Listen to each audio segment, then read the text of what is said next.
All right, so I had someone ask me, what kind of oils and lubricants I used during my engine build. So these are the ones I used. There's definitely some different stuff out there, but hey, it works for me. I'd say the most common is this guy right here for your bearings and stuff, especially if it's tight fit. I think it works really well.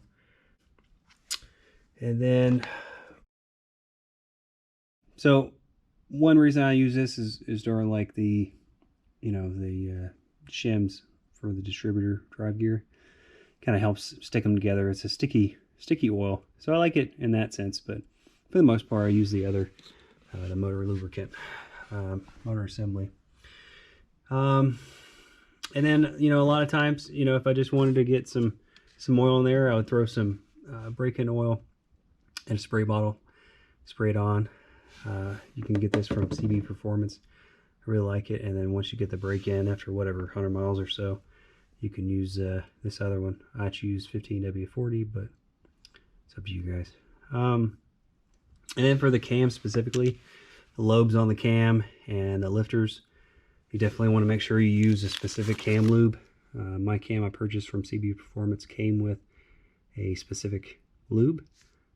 Definitely important, but definitely don't get it on anything that it's not supposed to be on.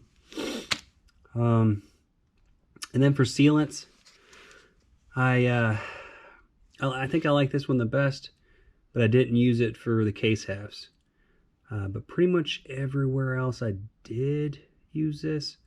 Even for like the shims on the cylinders and stuff, I would prefer this over the Permatex Ultra Black. I wish I would have used this.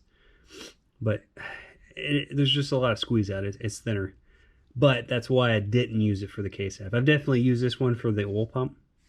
For the gaskets and stuff. It's really good with gaskets. And then for the case halves, I feel like this did a really good job. Just don't get too crazy with the thickness on it. But it's Permatex Ultra Black. I got that from AutoZone. I really like it, but again, I don't use it for everything. And then outside the motor build, I definitely suggest, maybe not this brand, but gear oil for your transaxle, right?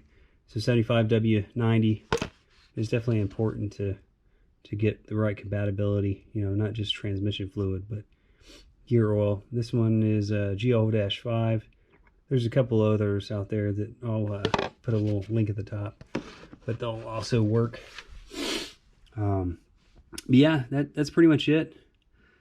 If you have any questions, just comment, like the video and subscribe. Thanks.